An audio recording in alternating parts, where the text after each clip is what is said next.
Salve, salve, CACDista! Começa agora mais uma edição do nosso podcast IDEG. Nosso resumo contempla as notícias entre os dias 19 e 26 de maio, só com o que interessa a você que está se preparando para o CACD. Na edição desta semana, a gente explica o que são armas nucleares táticas, que a Rússia está transferindo para a aliada Belarus. E tem mais. Um novo capítulo da disputa entre China e Estados Unidos. Pequim proibiu a compra de chips de uma empresa norte-americana. Futebol e relações internacionais. O governo brasileiro cobrou medidas da Espanha depois dos ataques racistas ao jogador brasileiro Vinícius Júnior. E tem mais notícia de Brasil. O México e o Japão irão dispensar vistos de entrada de turistas brasileiros. No Conselho de Segurança da ONU, o chanceler Mauro Vieira participou de um debate sobre a proteção de civis em conflitos armados. Já na cúpula do G7, em Hiroshima, no Japão, o presidente Lula assinou uma declaração conjunta para combater a fome no mundo. E a semana também foi marcada pelo Dia da África, ocasião na qual o Brasil reafirmou seu apoio ao pleito da União Africana por uma vaga permanente no G20. Tudo isso em detalhes você acompanha agora no nosso podcast. Começamos falando de Rússia. Na quinta-feira, dia 25, o líder da Belarus, Alexander Lukashenko, afirmou que o seu país já começou a receber armas nucleares táticas da Rússia. A medida é fruto de um acordo anunciado no final de março pelos dois líderes, tanto Lukashenko quanto Vladimir Putin, mas esse acordo só foi oficializado agora. O acordo prevê o armazenamento de ogivas de Moscou em uma instalação especial que deve ter sua construção finalizada até o final de julho ou em pouco mais de um mês, segundo o governo bielorrusso.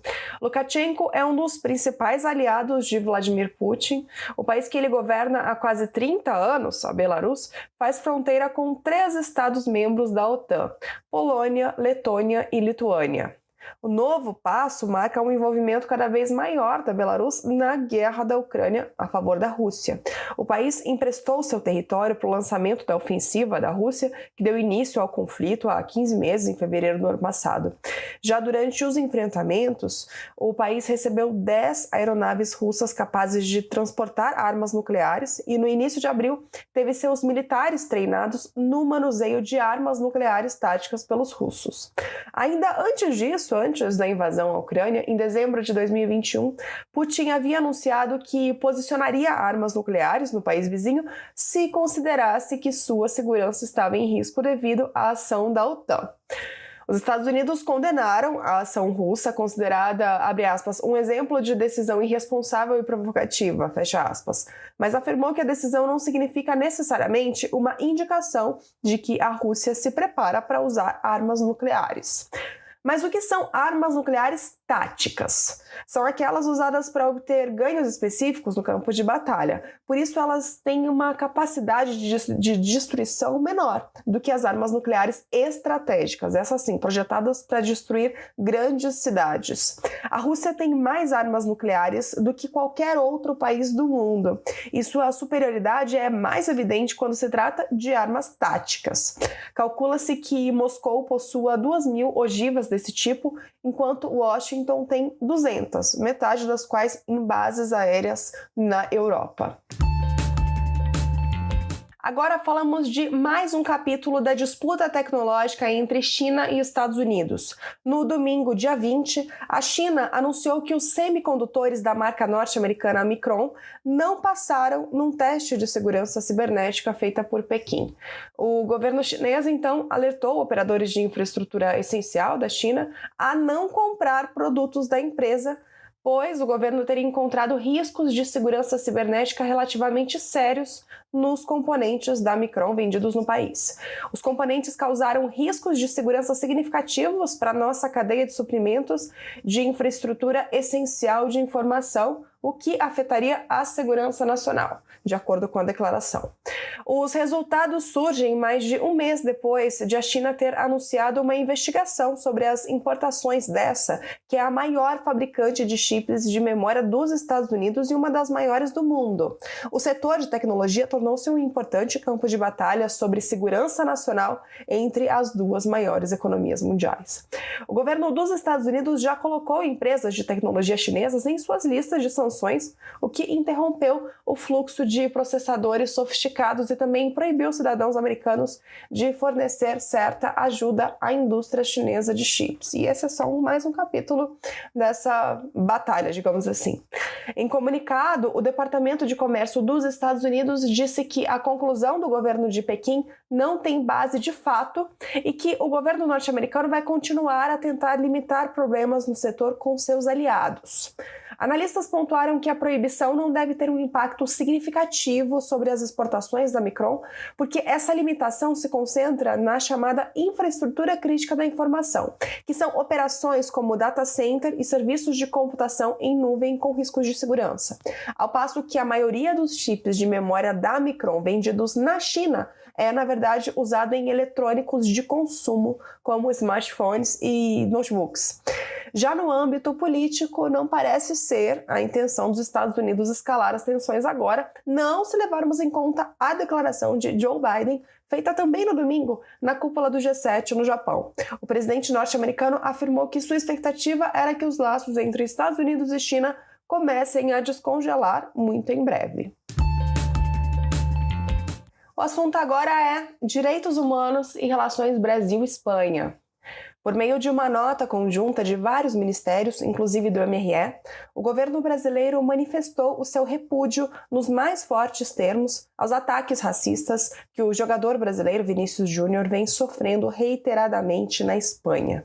A nota fez referência a um jogo de futebol no domingo, dia 21, no qual o atacante do Real Madrid foi alvo de insultos racistas durante a derrota de sua equipe para o Valência, no estádio do rival, e cobrou medidas do governo espanhol. Diz a nota, abre aspas, o governo brasileiro lamenta profundamente que até o momento não tenham sido tomadas providências efetivas para prevenir e evitar a repetição desses atos de racismo.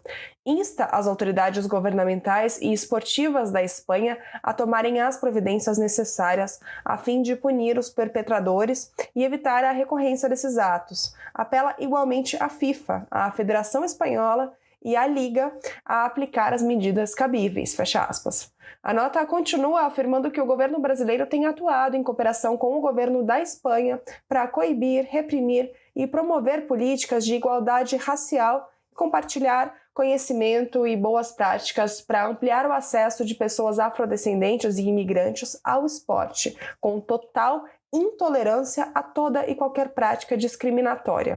Na quarta-feira, dia 24, o Alto Comissário das Nações Unidas para os Direitos Humanos, Volker Turk, também denunciou os insultos racistas de domingo e pediu esforços conjuntos para erradicar esse flagelo do esporte.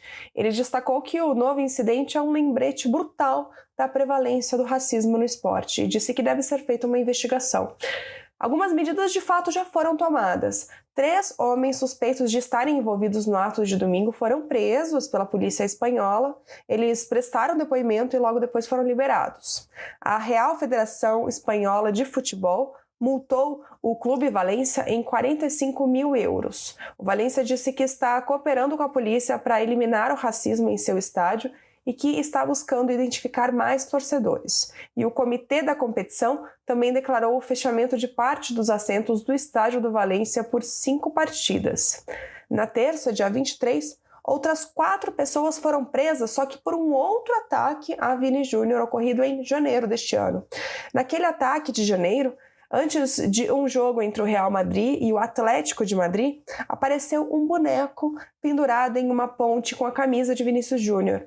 O boneco estava acompanhado de uma faixa: Madrid odeia o Real.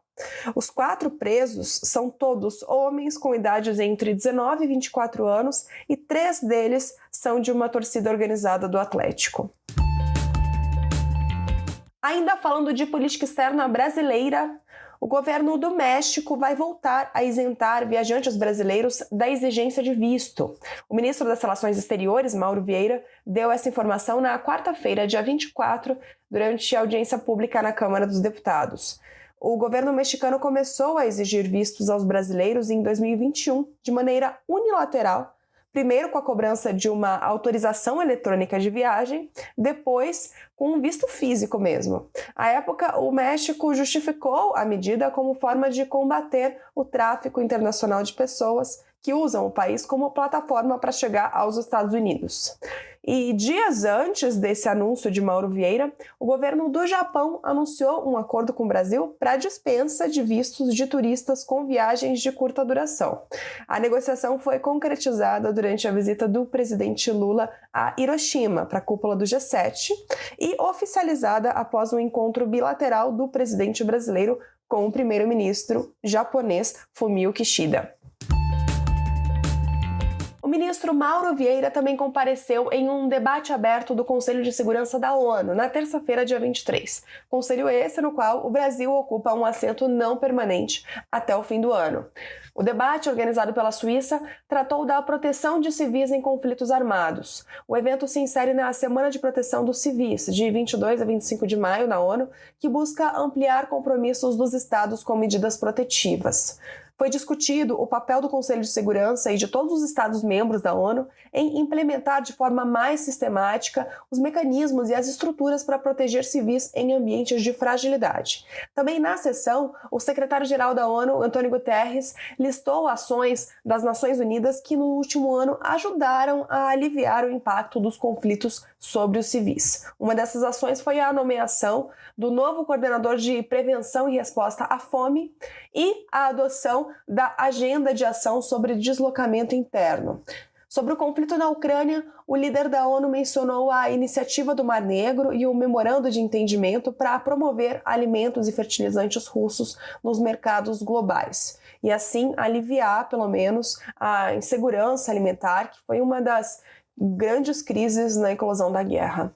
As medidas citadas por Antônio Guterres incluem também a adoção pelo Conselho de Segurança da Resolução 2664, que trata da ação humanitária em favor de civis.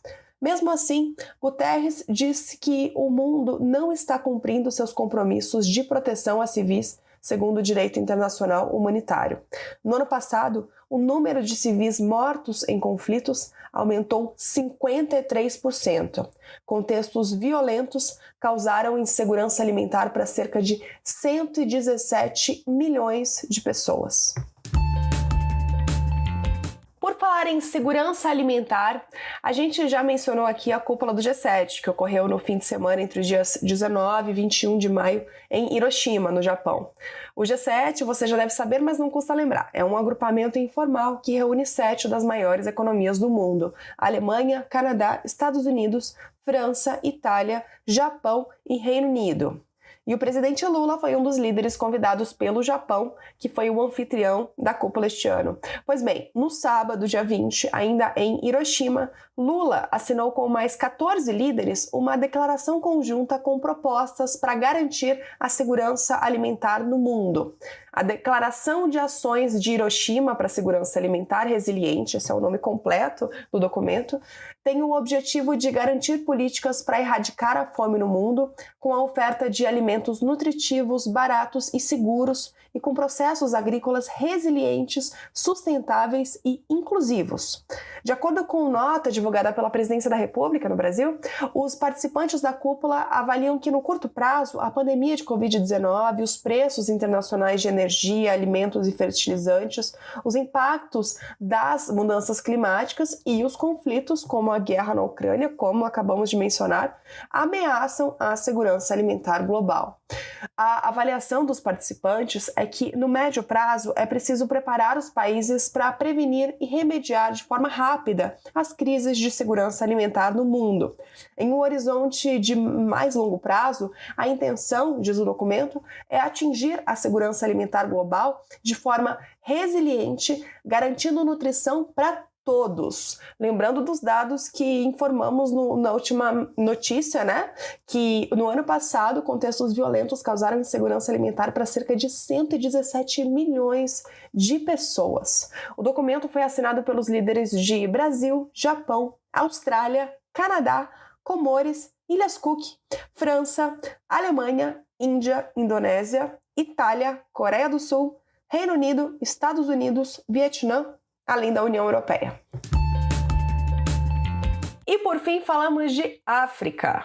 Foi comemorado na quinta-feira, dia 21 de maio, o Dia da África. O presidente Lula celebrou essa data em um almoço no Palácio de Itamaraty, com a presença de diplomatas e outros participantes do seminário Brasil-África Relançando Parcerias. Em seu discurso no brinde, ele ressaltou a importância do continente na formação cultural e histórica do Brasil.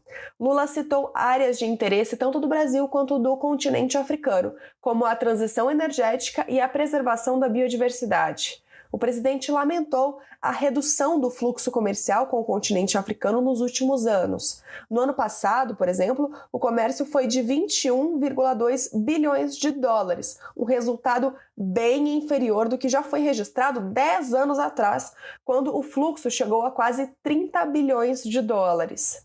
Mas Lula disse que retomar a parceria com o continente africano não diz respeito somente a comércio bilateral e cooperação, também é retomar parte da própria essência do povo brasileiro. Disse ele, abre aspas, o relançamento da relação com a África é também um reencontro do Brasil consigo mesmo. Reafirmamos nosso profundo orgulho do papel central do continente na identidade nacional.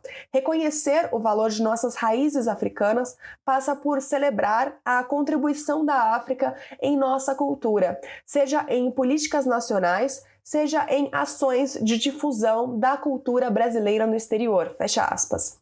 Em seu discurso, Lula reafirmou seu compromisso de apoiar a demanda da União Africana por uma vaga permanente no G20. O G20 é um agrupamento informal, como o G7, mas ele reúne 20 das maiores economias do mundo, incluindo o Brasil. O G20 é o principal foro multilateral que trata do sistema financeiro global. O Brasil presidirá o G20 a partir do dia 1º de dezembro de 2023 deste ano, ocasião na qual o país deverá levar ao grupo o pleito da entrada da União Africana como membro pleno do G20. E a gente termina o nosso podcast por aqui.